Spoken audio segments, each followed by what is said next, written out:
My sister? Oh, she's a doctor, the kind that works at the Fort Bragg Country Club.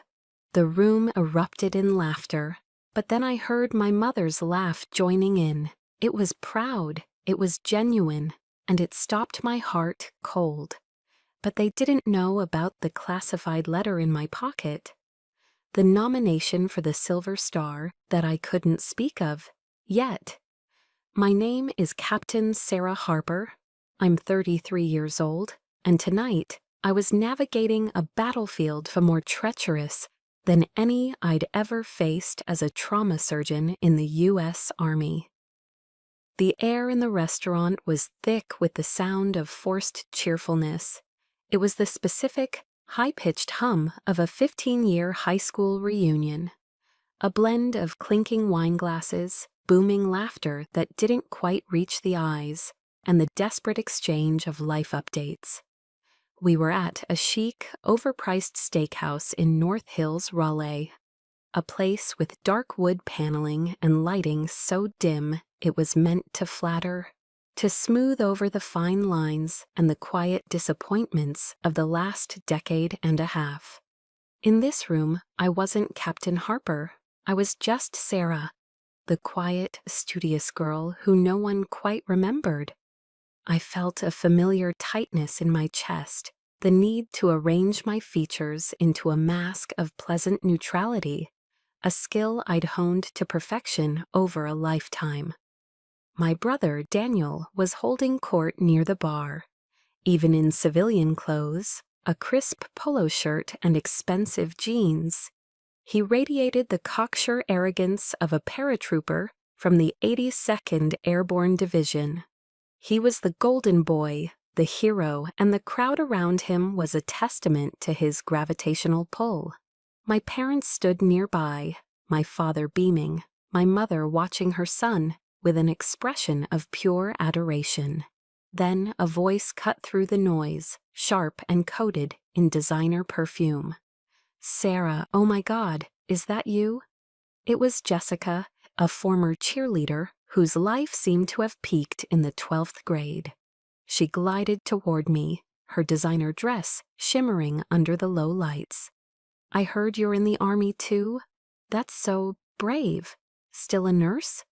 The question hung in the air, a casual, condescending jab.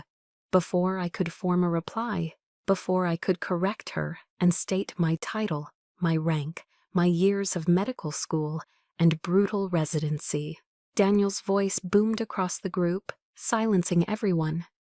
He raised his half-empty bottle of beer like a trophy. "She's a captain, actually," he announced, and for a split second, a foolish, naive part of me felt a flicker of hope, a flicker of pride. It was extinguished instantly. "A doctor, the whole 9 yards," he continued, a smirk playing on his lips. "But you know, she's the safe kind of doctor. Stationed at the Fort Bragg Country Club, patching up little scratches and sprained ankles, while the rest of us are jumping out of planes into actual combat zones." The words landed, and a wave of laughter erupted from the crowd. It wasn't a gentle chuckle, it was a loud, braying roar of amusement. The sound felt physical, like 1,000 tiny needles pricking my skin, a wave of heat rising from my neck to my cheeks. I just stood there, my lips frozen in a robotic smile I didn't recognize as my own. My training, my years of facing life and death situations with a steady hand, had taught me to control my exterior. Inside, I was shattering. My eyes, desperate for an anchor, for a single ally in the room, found my mother. I was searching for a sign. A slight frown, a subtle shake of her head, anything to signal her disapproval of Daniel's public cruelty. I found nothing. My mother was smiling. It wasn't a strained, polite smile you give when your son makes an inappropriate joke. It was genuine, authentic. It was a smile of pure, undiluted pride in her son's cleverness, in his cutting humor. That smile was a verdict.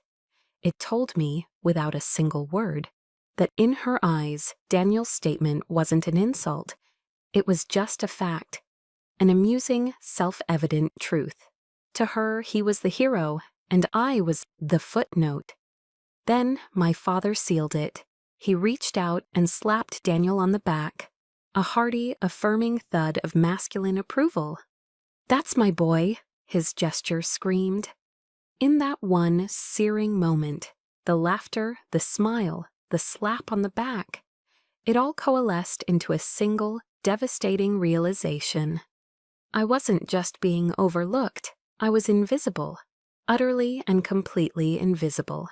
My entire existence, the grueling years at West Point, the crushing debt from medical school, the nights spent standing over an operating table for 36 hours straight, my hands deep inside a soldier's chest, fighting to stitch a life back together.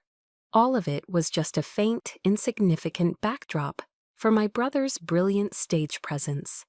A voice from my past echoed in my mind, a memory from a stern instructor at West Point. "Honor," he'd told our class of nervous cadets, "is not found in the applause. It's found in the actions no one sees." I clung to that sentence like a life raft in a churning sea of humiliation. It was the only thing that kept the robotic smile plastered on my face, the only thing that stopped my shoulders from slumping in defeat. It was the shield that protected the last fragile sliver of my dignity.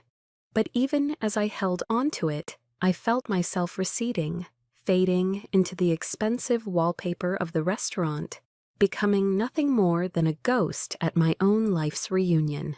That night, back in the sterile silence of my Raleigh hotel room, the polite, professional mask I wore finally crumbled. The feeling of being invisible at the reunion wasn't a fresh wound, it was the tearing open of old scars. Staring at the generic art on the wall, I let the memories I had so carefully suppressed begin to surface, replaying themselves with cruel clarity. The humiliation I felt tonight wasn't a standalone event, it was a pattern, a map of inequity drawn over the entire landscape of my life. I remembered a sweltering North Carolina summer from years ago. The air was thick with the scent of hickory smoke and freshly cut grass. My parents had thrown a massive backyard barbecue for Daniel. He had just earned his jump wings, his first parachute certification, and the entire neighborhood was there to celebrate. The yard was filled with a sea of familiar faces, the sound of lawn chairs scraping against the patio, and the endless booming debates over whether the UNC Tar Heels or the Duke Blue Devils would dominate the coming football season. Daniel was the center of it all, a young god in a halo of admiration. That same week, I had received an email.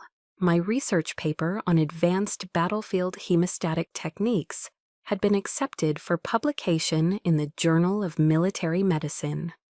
It was the culmination of months of painstaking work, a significant achievement for a young Army doctor. My heart hammered with pride. I practically sprinted home from the base, bursting to share the news. I found my father by the grill, a beer in his hand, laughing with our next-door neighbor. "Dad, look," I said, my voice trembling with excitement as I held out my phone, the email glowing on the screen. He glanced at it, his eyes skimming the first line. "That's nice, honey," he said, the words a perfunctory pat on the head. He gave a single dismissive nod and immediately turned back to our neighbor. Anyway, like I was saying, you can't imagine the guts it takes, jumping from 250 feet. My son, Daniel, he's a real hero. My phone, with my name and accomplishment displayed on its screen, felt impossibly heavy in my hand. I lowered it slowly. Later, I found it on the kitchen counter where I'd left it, right next to a half-eaten bowl of my mom's potato salad. Unseen, unimportant. Then another memory, sharper and more recent, pushed its way forward. Last Christmas, My father's heart condition had been a constant source of anxiety for me. Using nearly my entire holiday bonus, I bought him a top-of-the-line smartwatch, a sleek device that could monitor his ECG, blood oxygen levels, and even detect a fall. It was a gift of concern, a gift of love, a piece of technology that could genuinely protect him. Daniel's gift to him was a military-grade combat knife, its handle engraved with his name and the 82nd Airborne insignia. Throughout the entire holiday vacation, my father wore that knife on his belt with an air of profound pride. He showed it to every relative who walked through the door, recounting the imagined stories of bravery it represented.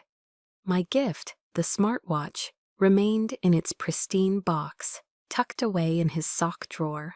When I finally gathered the courage to ask my mother why he wasn't using it, she sighed, a soft, weary sound. She placed a gentle hand on my shoulder, her touch meant to be comforting but feeling more like a quiet dismissal. "Oh, honey," she said, her voice laced with the patronizing wisdom of someone explaining a fundamental law of nature. "It's a man thing. They don't need complicated gadgets. They need things that make them feel strong." Her words didn't just dismiss my gift, they dismissed me. They dismissed my intelligence, my concern, my very nature as a daughter who wanted to care for her father. In her world, strength was a performance, a symbol like a knife. It wasn't the quiet, steady strength of a doctor's mind, or the profound strength of love. Lying there in the dark hotel room, these memories weren't just sad stories. They were data points on a chart, proving a consistent, painful hypothesis. In my family's universe, my brother was the sun, and I was a distant, cold planet, only visible when my orbit happened to reflect a bit of his light. A quote from Theodore Roosevelt I'd read long ago echoed in my mind. "It is not the critic who counts. The credit belongs to the man who is actually in the arena, whose face is marred by dust and sweat and blood." I had always identified with that man. I was in the arena every single day. But what happens when the arena is your own home? What do you do when the fight isn't for victory, but for the simple acknowledgement that you exist? How do you even begin to fight a battle like that? The questions I had asked myself in that lonely hotel room had no easy answers. So upon returning to the familiar, rigid order of Fort Bragg, I did the only thing I knew how to do. I buried myself in work. Work was my refuge. It was logical, methodical, and fair. In the operating room, there were no golden children, only patience. Success wasn't measured in applause, but in steady heartbeats and stable vital signs. For a week, I immersed myself in the demanding rhythm of my duties, the long hours a welcome anesthetic for the throbbing ache in my soul. Then came the Nightingale Scramble. It was a high-stress mass casualty simulation designed to push us to our breaking points. The scenario was a catastrophic IED blast. The training ground was suddenly a chaotic hellscape of smoke machines, deafening sound effects, and the convincing, blood-curdling screams of a dozen soldiers role-playing horrific injuries. The air was thick with synthetic smoke and the metallic tang of fake blood. Several of the younger medics looked overwhelmed, their eyes wide with panic. That's when I heard the voice, a low, condescending murmur meant just for me. "All right, let's see how the desk jockey doctor handles some real action."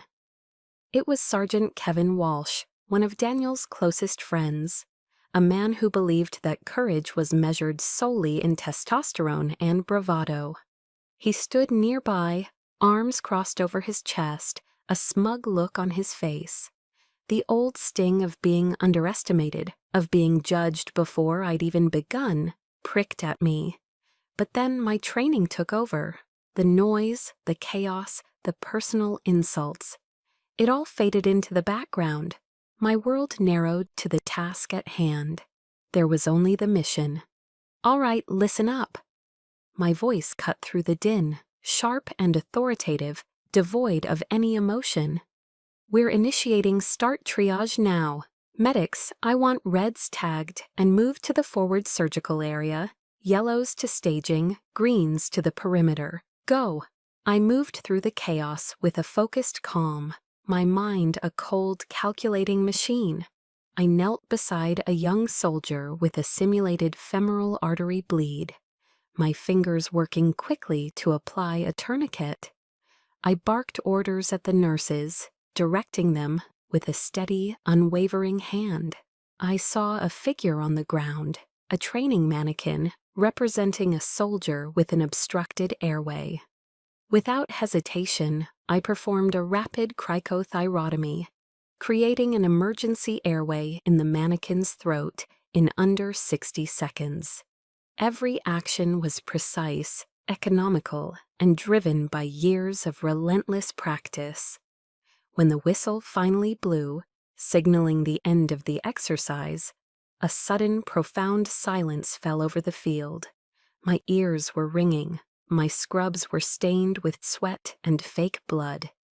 As I stood up, catching my breath, the supervising officer, a stern, no-nonsense full-bird colonel, walked directly toward me, his expression unreadable.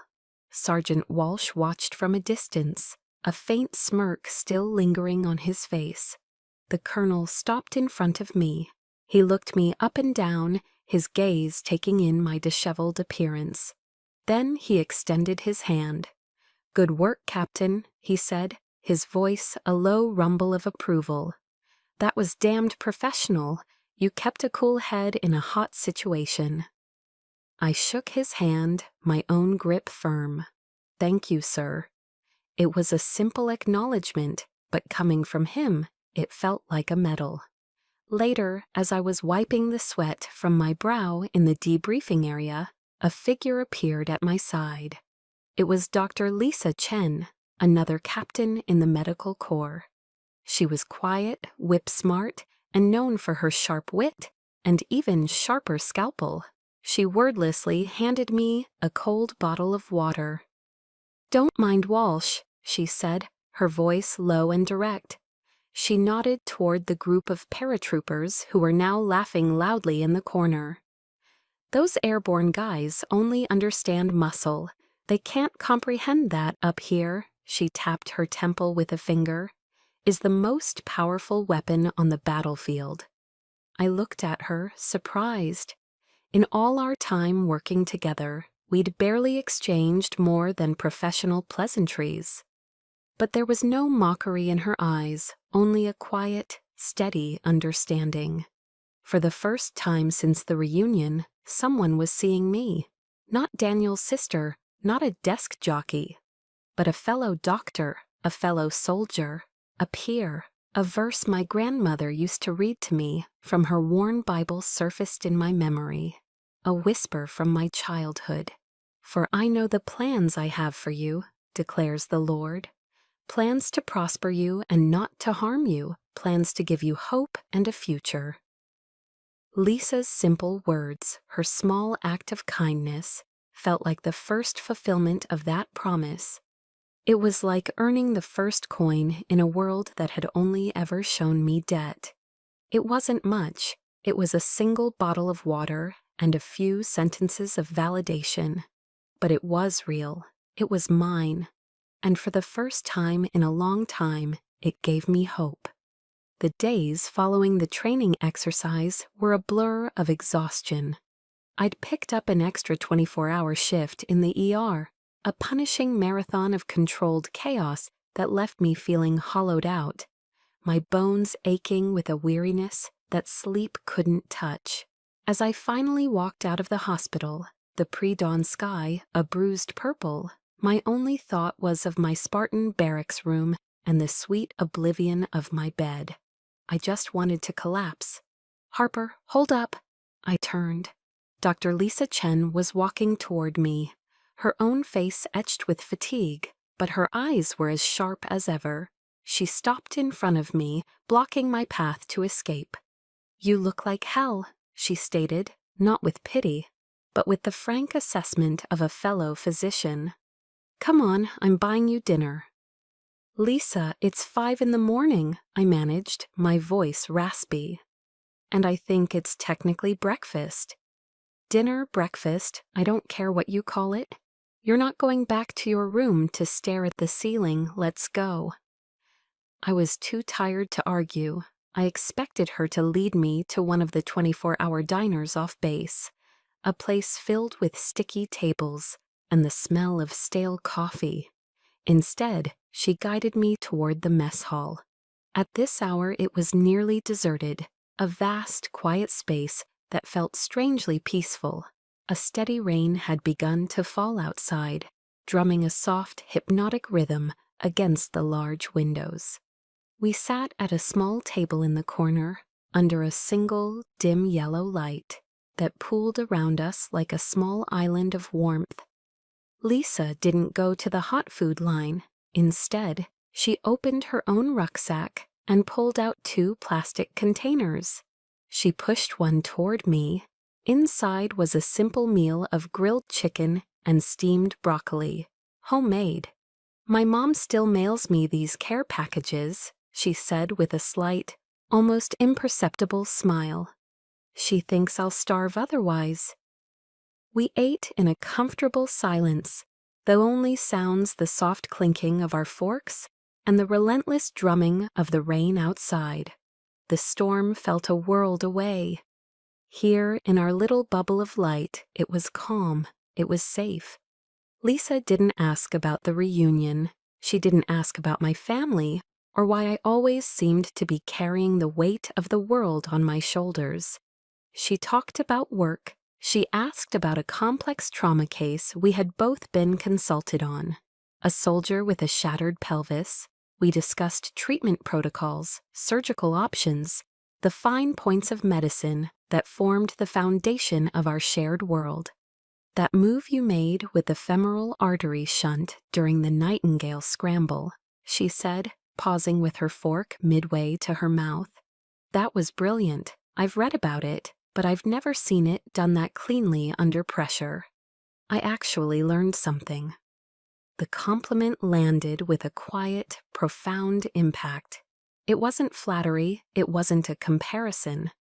It was a simple statement of professional respect from someone I admired, someone whose opinion mattered. And it was the one thing in that moment of utter exhaustion that my defenses had no answer for. A single hot tear slid down my cheek, then another. I quickly ducked my head, mortified, but the dam had broken.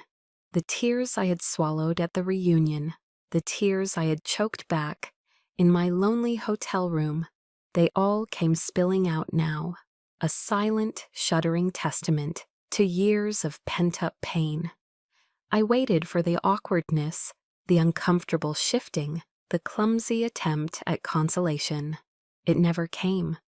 Instead, Lisa simply reached across the table and placed her hand gently on my shoulder. She just sat there, her presence a silent, solid anchor in my storm. After a long moment, she finally spoke, her voice soft but clear. "They don't see it, do they?" I looked up, my vision blurred. I didn't have to ask who they were. "They see the uniform," she continued, her gaze unwavering. "But they don't see the price you pay to wear it. They don't see the nights you don't sleep, the life and death decisions you make in a split second, the sheer weight of the burden we carry. They don't see any of that." She gave my shoulder a light squeeze. "But I see it. We all see it, Sarah." Her words weren't pity. They were a confirmation, a validation from one soldier to another, one healer to another. It was the simple, powerful truth. She saw. It's a strange and powerful thing, isn't it? We spend our lives conditioned to believe that family is the one place we are supposed to be unconditionally loved and understood. Have you ever had a moment where you realized you can also find that connection, that true sense of belonging, in the most unexpected of places, with the most unexpected of people? In that moment, sitting in a drab, nearly empty mess hall on a rainy Tuesday morning, sharing a plastic container of chicken and broccoli with a colleague, I felt more seen, more understood, and more a part of a family than I ever had in my entire life back in Raleigh. The quiet warmth of Lisa's friendship stayed with me for days. A small, glowing ember in the cold emptiness of my chest. It was a fragile piece, a tentative hope that perhaps my value wasn't determined by the family I was born into, but by the one I was slowly building for myself, one act of mutual respect at a time. I found myself replaying our conversation in the mess hall, her simple words, "I see it," acting as a shield against the lingering sting of the reunion. I held on to that feeling, nurturing it like a delicate seedling, determined to protect it from the harsh realities I knew were waiting just outside the gates of Fort Bragg. And then, on a rare Saturday off, the phone rang, and the frost returned to reclaim its territory. I was in my small, sparsely decorated apartment, a book lying open and unread in my lap, the silence a welcome balm. The caller ID flashed on the screen, Mom. An involuntary knot of apprehension instantly tightened in my stomach, a conditioned response I'd carried since childhood. It was the feeling of an impending test, one I knew I was destined to fail no matter how I answered. I let it ring twice, a small futile act of defiance, before taking a deep breath to fortify myself. "Hello? Sarah, honey." Her voice flowed through the phone, as sweet and thick as warm honey. It was her special occasion voice, the one she used when she wanted something. A syrupy tone designed to disarm, to remind me of my role as the dutiful, compliant daughter. "Your father and I were just talking about how proud we are of Daniel. That reunion was just wonderful, wasn't it? Everyone was so impressed with him." I stayed silent, gripping the phone tighter. The silence was my only defense. I listened to the unspoken words hanging in the air, the vast empty space where a question about my own well-being should have been. There was no, "How are you, Sarah?" No, "Are you okay after what happened?" There was only Daniel, always Daniel. The small ember of peace inside me began to cool, the hope flickering violently under the weight of her casual, complete disregard. "Anyway, sweetie," she continued, her voice bright and cheerful, oblivious to the chasm she was widening between us. "Daniel has a 3-day pass this weekend, and we were thinking of having a few of his friends over for a little get-together on Sunday. You know, a proper celebration for him. It would be so wonderful if you could drive down. I could really use your help getting everything ready. You're always so good with the details." The request hung in the air, so audacious, so utterly tone-deaf, that my mind struggled to process it. I stood frozen in the middle of my living room, the phone pressed hard against my ear, a sudden icy chill seeping into my bones, far colder than the sterile air of the operating room. She wanted me. After being publicly humiliated by my brother, she wanted me to sacrifice my 1 day of rest, to drive 3 hours south, to serve as unpaid catering staff for a party celebrating that same brother, a party for the very friends who had laughed in my face. The cold, disbelieving silence stretched on. "Mom, I'm tired," I finally said, my voice barely a whisper, hoarse with a fatigue that went far beyond lack of sleep. It was a soul-deep exhaustion. I just came off a very long shift. The sigh on the other end of the line was a masterpiece of dramatic, maternal martyrdom. It was a sound freighted with years of practiced disappointment and quiet accusation. "Sarah, don't be so selfish. This is family. And sometimes in a family, we have to put the needs of others before our own. You know that. Your brother has sacrificed so much for this country. He's been through so much. Can't you sacrifice just a little bit of your time for him?" And there it was, the final drop, the last killing thrust, the accusation that my exhaustion was a moral failing, the implication that my service, my sacrifices were nothing, a footnote to his, the weaponization of the sacred word family to demand my compliance and invalidate my pain. It was the last drop in a glass that had been filled to the brim for a lifetime. In that instant, something inside me snapped. The bone-deep weariness that had clung to me for weeks didn't just disappear, it was incinerated by a sudden, clarifying rage. It was a cold fire, a brilliant, terrifying clarity that lit up every dark, dusty corner of our family's dysfunction. The hurt, the sadness, the desperate lifelong yearning for their approval. It all vanished, turning to ash. What remained was the stark, unvarnished, and finally liberating truth. They would never change. They would never see me. I wasn't a daughter to them. I was a function, a utility, a supporting character in the grand, heroic epic of my brother's life, expected to appear on cue to set the stage, play my part, and then disappear quietly into the wings. The realization didn't break my heart. It forged it into something new, something hard, something cold and unyielding. I brought the phone back to my lips. When I spoke, the voice that emerged was unfamiliar, even to my own ears. It wasn't shaky or emotional. It was level, calm, and as cold and sharp as a surgeon's scalpel. "I won't be there," I said. "I have work to do." And before she could unleash another sigh, another accusation, another single drop of her sweet, poisonous guilt, I pressed the red icon on the screen. The click of the call ending was the loudest, most definitive sound I had ever heard. It was the sound of a lock turning, the sound of a chain breaking. After the call ended, I stood perfectly still in the center of my living room for what felt like an eternity, the silence pressing in on me. The phone in my hand was cold and inert. There was no aftermath of tears, no trembling hands, no violent urge to throw something against the wall.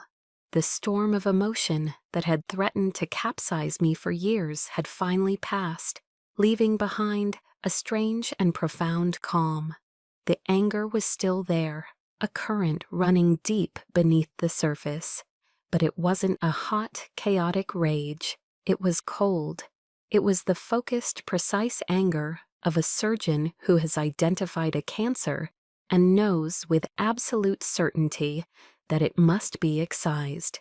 There was no more room for doubt, no more space for the faint, treacherous whisper of hope that things might one day be different. The diagnosis was final. The disease of their perception was chronic and incurable. My movements, when they finally came, were deliberate, each action flowing into the next, with a newfound, almost serene sense of purpose. I walked into my bedroom, my footsteps silent on the cheap apartment carpet, and opened my closet door. 2 uniforms hung side by side, a silent, stark testament to the 2 lives I led. On the left was my Army combat uniform, the digital camouflage fabric faded and softened from countless hours of training exercises in the sprawling forests of Fort Bragg. It perpetually smelled faintly of dust, pine needles, and the metallic tang of hard work. It was the uniform of my daily existence, a symbol of grit and sweat, and the unglamorous reality of my profession. It was practical, comfortable, and utterly devoid of ceremony. And on the right, pristine and protected in a clear plastic garment bag, was my ASU, the Army service uniform. It was a creature of deep, formal blue wool, a shade so dark it was almost black in the dim light of the closet. Its tailored jacket and razor-sharp trouser creases spoke of discipline and tradition. Adorning the chest were the neat, colorful, and tightly packed rows of my service ribbons. For years I had kept it hidden away, zipped inside its protective sheath like a secret I was ashamed of. I rarely wore it unless absolutely required by regulations. In my mind, it was an invitation for comparison, a lightning rod for the casual cruelty of my family's preferred narrative. To them, it was just a costume, a pale, inferior imitation of the real soldierly glory that belonged to my brother, the combat arms paratrooper. I had kept it in the dark to avoid the inevitable remarks, the belittling jokes, the faint praise that always felt more like an insult. But now, as I slid the closet door open wider and let the light fall upon it, I saw it with new, unclouded eyes. This wasn't a costume. It wasn't an object of potential shame or a tool for empty boasting. It was evidence. It was my service record, rendered in fabric and thread. Each ribbon was a chapter in the story they refused to read. The Army Commendation Medal, the National Defense Service Medal, the Global War on Terrorism Service Medal. Each tiny colored bar represented years of my life, grueling study, sleepless nights, and the sacred unspoken oath I had taken to care for the soldiers placed in my charge. This uniform wasn't about seeking their approval. It was a factual, tangible record of my service, my dedication, my reality. A reality my family had so willfully and consistently chosen to ignore. My decision, which had been forming in the cold fire of my anger, now solidified into a plan. I moved from the closet to my desk and powered on my government-issued laptop. The machine whirred to life, its security protocols demanding a series of complex passwords that I typed with fluid, practiced motions. Once on the secure network, I navigated through layers of encrypted folders until I found what I was looking for.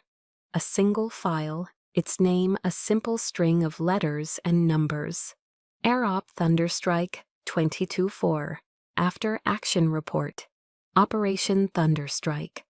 The file was stamped with a bold red digital banner across the top, Top Secret Classified. I stared at the warning, the words pulsing slightly on the screen. Military law and a lifetime of ingrained discipline forbade me from ever speaking of the specific details contained within that report. I could never tell the full story to anyone outside a secure, windowless room. I didn't have to. I knew what was in it. I knew what had happened under the searing Afghan sun 3 weeks ago. I knew the truth. The words of Theodore Roosevelt, the ones that had been my quiet comfort for so long, echoed in my head again. The credit belongs to the man who is actually in the arena. But this time, the words weren't a consolation prize for the unseen. They were a call to arms, a summons to step into the light. I had spent my entire life cowering in the shadows of their narrative, allowing their version of my story to become the accepted truth through my own silence. I had let them define me, no more. I would not fight them with their weapons, not with insults or guilt or emotional blackmail. I would fight them with mine, with the truth, with the quiet, undeniable, and documented weight of my own actions. With methodical precision, I reached into the closet and unzipped the garment bag. The soft zip of the plastic was a satisfying sound. I carefully lifted the ASU from its hanger, the heavy wool cool and substantial against my fingertips. I carried it to the hook on the back of my bedroom door and hung it up, smoothing the shoulders of the jacket with my palms. It hung there, a silent, powerful sentinel in the dim light. its polished brass buttons gleaming like distant stars. I would go back. I would return to the reunion for its final night. I would walk into that room not as Daniel's sister, not as the family footnote, but as Captain Sarah Harper, Medical Corps, United States Army. I wouldn't have to say a word. I would let the uniform and all it represented speak for me. The next morning, I woke before dawn. The air was still and cool, filled with a sense of quiet anticipation. Today was the day. I didn't feel anger or sadness, only a profound and steady sense of focus. I began my preparations with the methodical precision of a surgeon scrubbing in for a critical operation. Every step was a ritual, a deliberate act of arming myself for the battle ahead. First, the uniform. I laid the deep blue jacket and trousers of my ASU on my perfectly made bed. With a hot iron, I went over every inch of the fabric, ensuring each crease was as sharp as a scalpel's edge. There could be no imperfections, no sign of haste or neglect. This uniform was my armor, and it had to be flawless. Next, my shoes. I took my black leather Oxfords and worked the polish into them in small concentric circles, buffing them with a soft cloth until they shone with a mirror-like finish. It was a meditative act, a discipline ingrained in me since my first days as a cadet. A soldier's readiness, I was taught, is reflected in the state of their boots. Then came the ribbons. I carefully removed the ribbon rack from the jacket and inspected each one. The Army Commendation Medal, the National Defense Service Medal, the Afghanistan Campaign Medal with its 2 Bronze Service Stars, the Global War on Terrorism Service Medal, the Army Service Ribbon. Each tiny bar of color was a story, a marker of time and place, a silent testament to a sacrifice my family had never bothered to acknowledge. I wasn't arranging them for them. I was arranging them for me, reaffirming my own history piece by piece. My weapon for this confrontation wasn't going to be a volley of bitter words or a tide of vengeful accusations. My weapon was the quiet, unimpeachable truth of who I was. It was the professionalism and dignity they had tried and failed to strip from me. As I was pinning the rack back onto the jacket, my phone buzzed. It was Lisa. "You ready for this, warrior?" she asked, her voice calm and steady through the speaker. A small, genuine smile touched my lips. "More than ever," I replied. "Good," she said. "Remember what you are. Let them see it. Call me when it's over." The call ended. I stood in front of the mirror, fully dressed. The woman staring back at me was not the hesitant, invisible girl from the first night of the reunion. This was Captain Sarah Harper. I looked ready. I felt ready. The drive from Fayetteville to Raleigh on Interstate 40 East is a straight shot, a ribbon of asphalt cutting through the endless pine forests of North Carolina. It was a journey from one world to another, from the rigid, ordered reality of Fort Bragg to the messy, emotional chaos that awaited me in my hometown. I turned on the radio to WNC, the local public radio station. A calm, measured voice was discussing state politics, followed by a story about an upcoming local arts festival.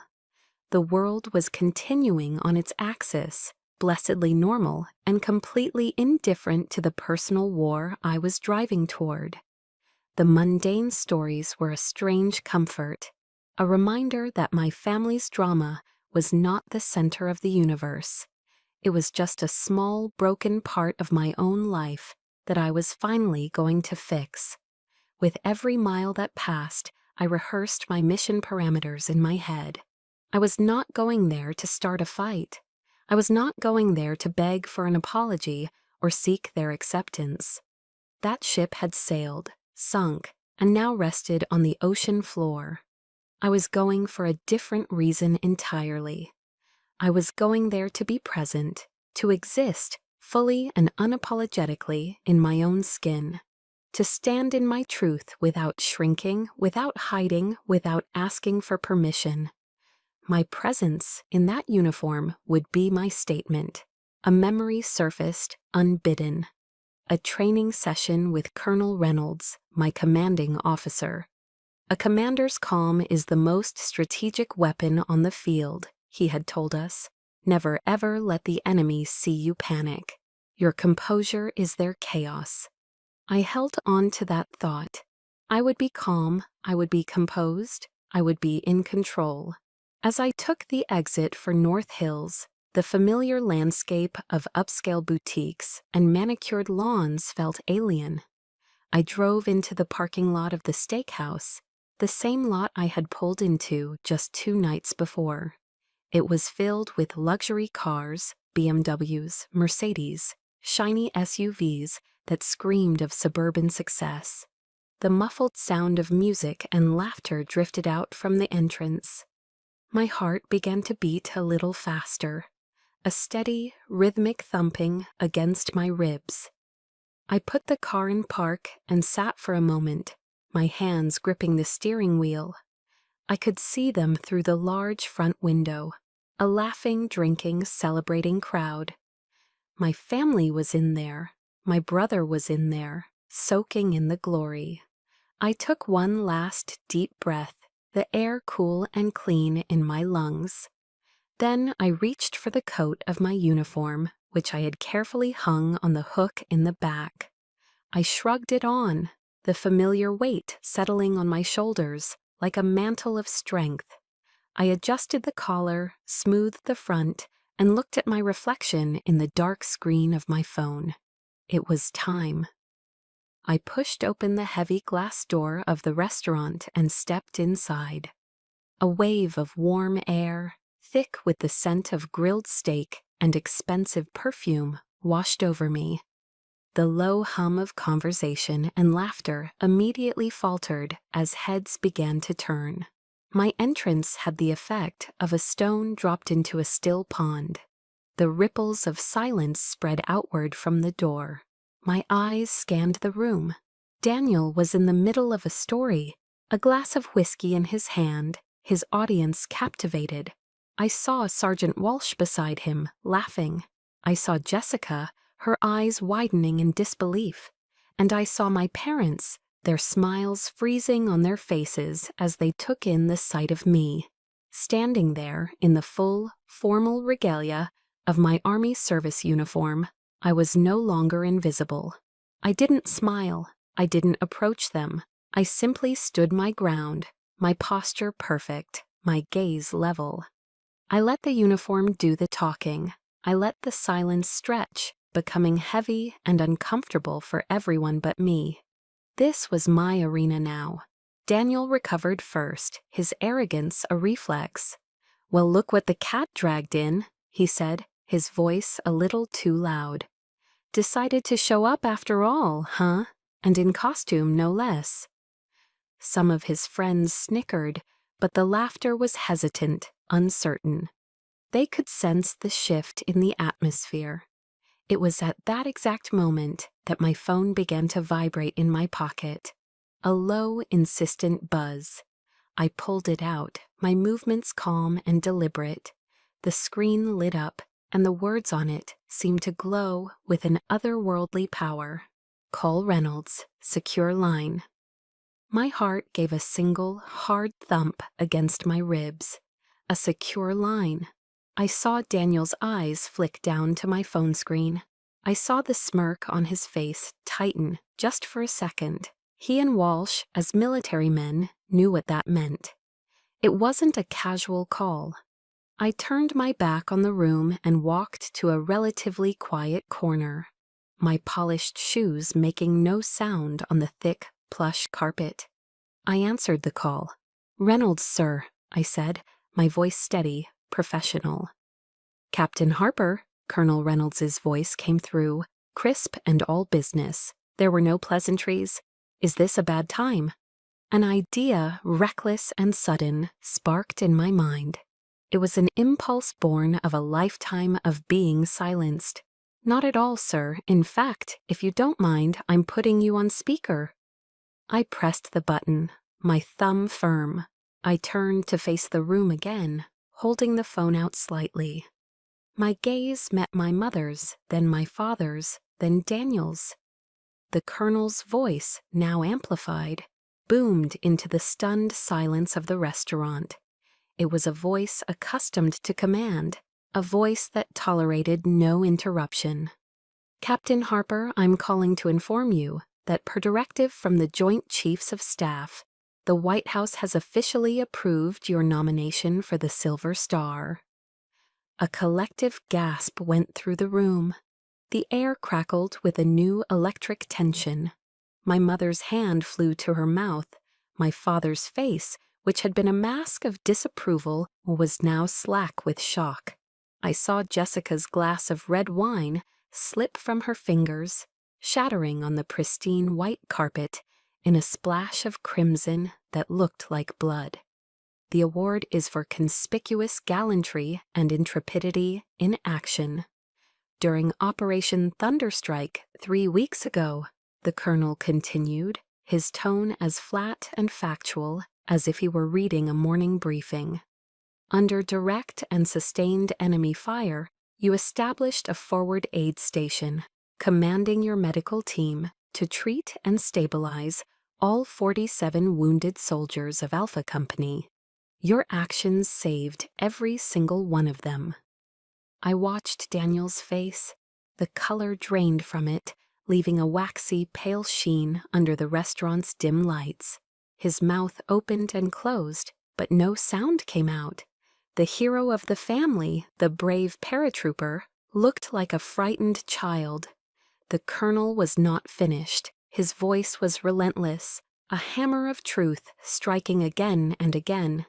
The citation makes special note of your personal actions, without regard for your own safety, to advance on a critically wounded officer, extracting him from the direct line of fire. The officer had sustained massive blood loss, and by all medical accounts would not have survived a delay of even 1 more minute. A dead, suffocating silence fell over the room. You could have heard a pin drop on the blood-stained carpet. Then came the final, devastating blow. "The records confirm," the Colonel said, his voice ringing with the finality of a judge's gavel. "The name of that officer was First Lieutenant Daniel Harper." He paused for a beat, letting the words sink in, letting them detonate. "His sister saved his life. The United States Army thanks you for your service. Congratulations, Captain." The line went dead. Every word had been a nail hammered into the coffin of my family's narrative. Daniel staggered back, his hand fumbling for the wall to keep himself from falling. He stared at me, his eyes wide with a dawning, frantic horror.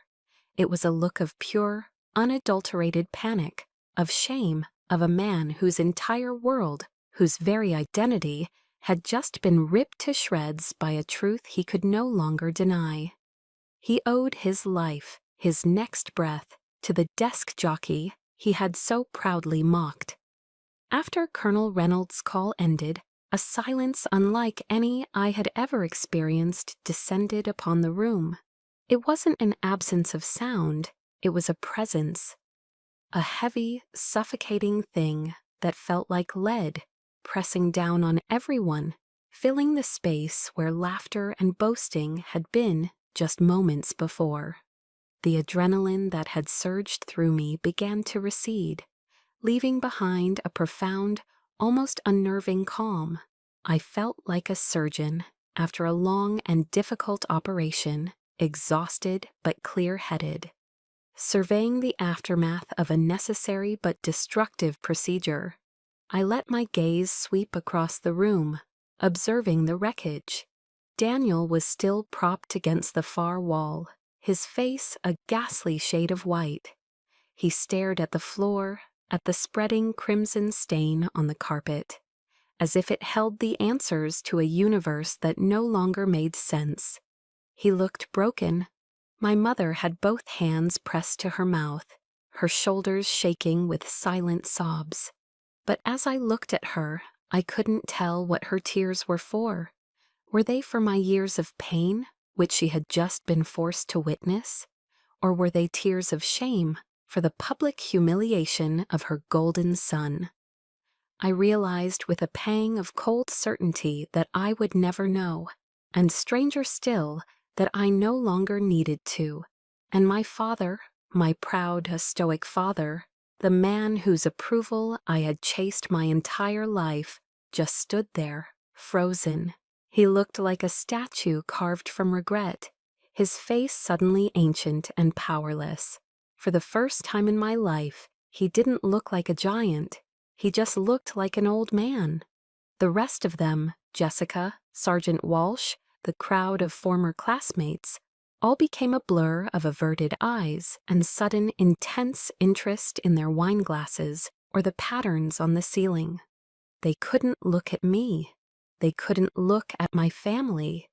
The truth had rendered them all silent, unwilling accomplices to a cruelty they had applauded just moments earlier. Their silence was a confession more damning than any apology. I didn't wait for one.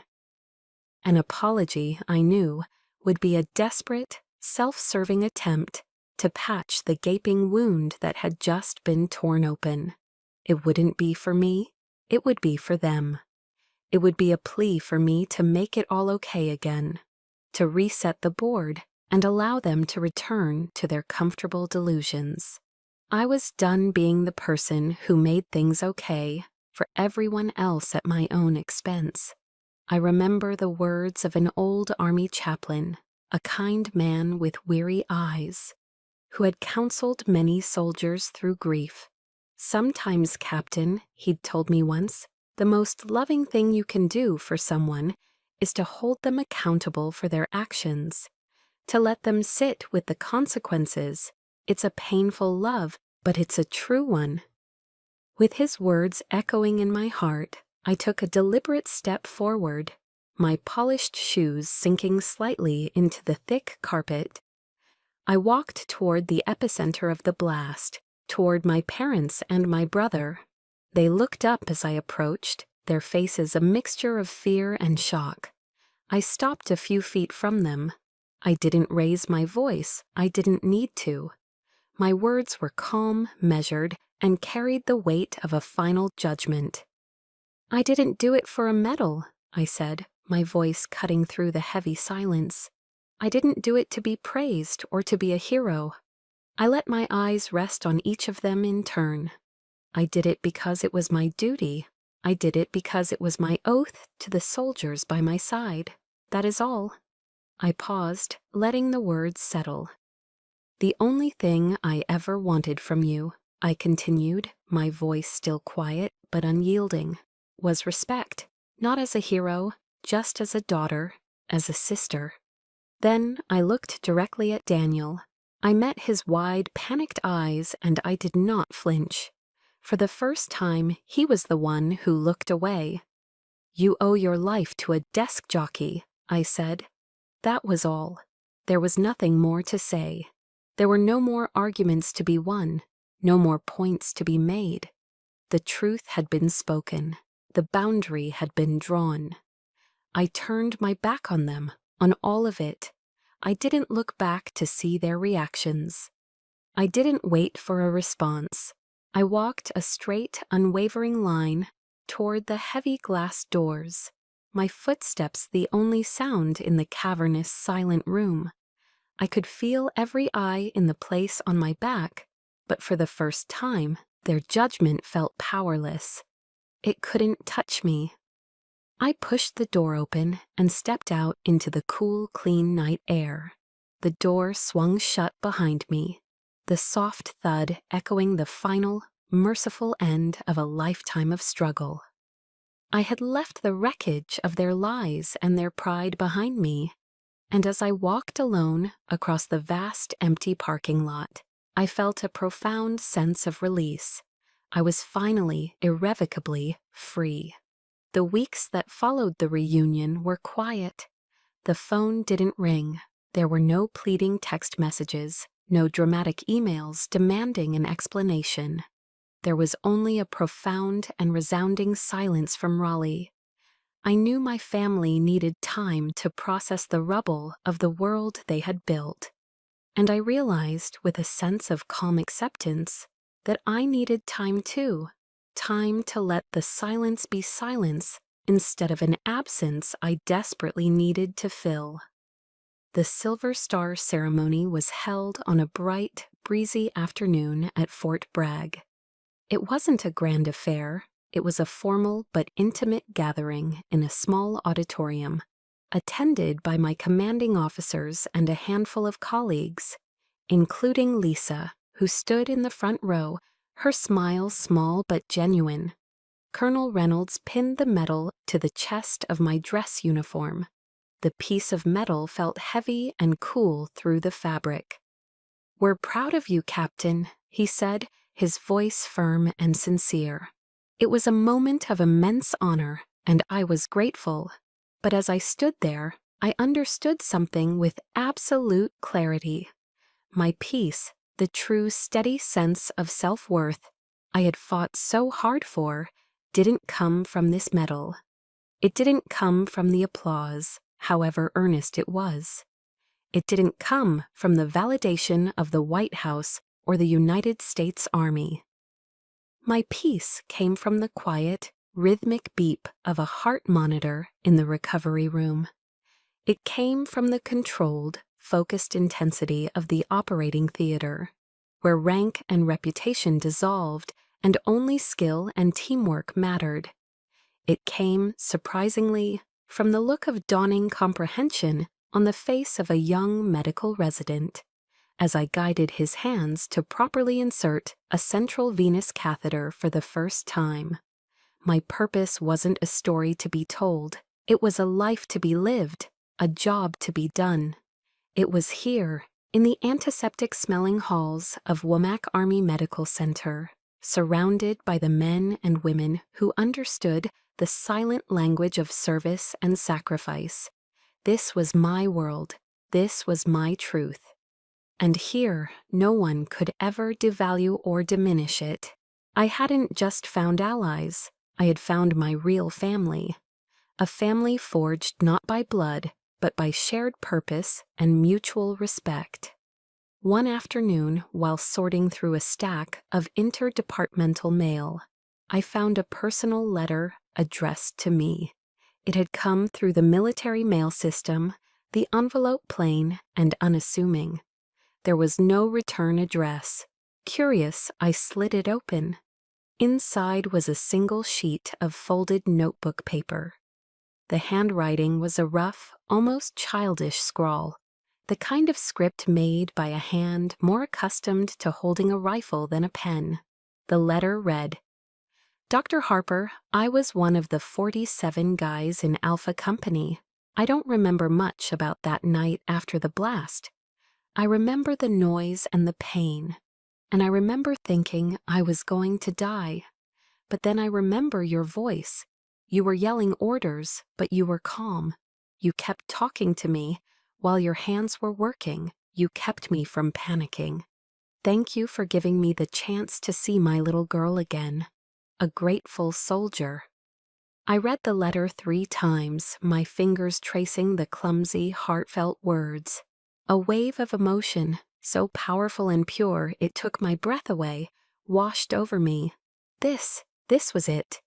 This single anonymous piece of paper held more weight, more value, more honor than any polished medal or public accolade. I carefully folded the letter and tucked it into the chest pocket of my scrubs, right over my heart. It felt warmer and heavier than the Silver Star. That night, as I drove home, I thought about the oath I took when I graduated from medical school. The Hippocratic Oath. There's a line in it that had always resonated with me. I will remember that there is art to medicine as well as science, and that warmth, sympathy, and understanding may outweigh the surgeon's knife or the chemist's drug. My legacy would not be the story told at a high school reunion, a tale of heroes and footnotes. It would not be defined by my family's limited perception or by the glittering prizes of a military career. My legacy was the quiet, unseen art of medicine. It was the calm voice in the middle of chaos. It was the steady hand guiding a nervous resident. It was a father somewhere in America, tucking his daughter into bed at night. My legacy was in the lives that continued, and in that quiet, profound realization, I found all the glory, all the honor, and all the peace I would ever need. My journey taught me a difficult but liberating lesson. Sometimes the family we're born into isn't the one that ultimately heals us. It's the family we choose, the colleagues, the friends, the quiet allies who see our worth when we can't see it ourselves. That's why I wanted to share my story with you. And it makes me want to ask you, who is the Lisa Chen in your life? The person who offered you a hand or a kind word when you needed it most? Sharing these stories of resilience is so important. If you agree, please support the channel that made telling my story possible. Consider subscribing, and I would be truly honored to read about your own moments of strength and connection in the comments below.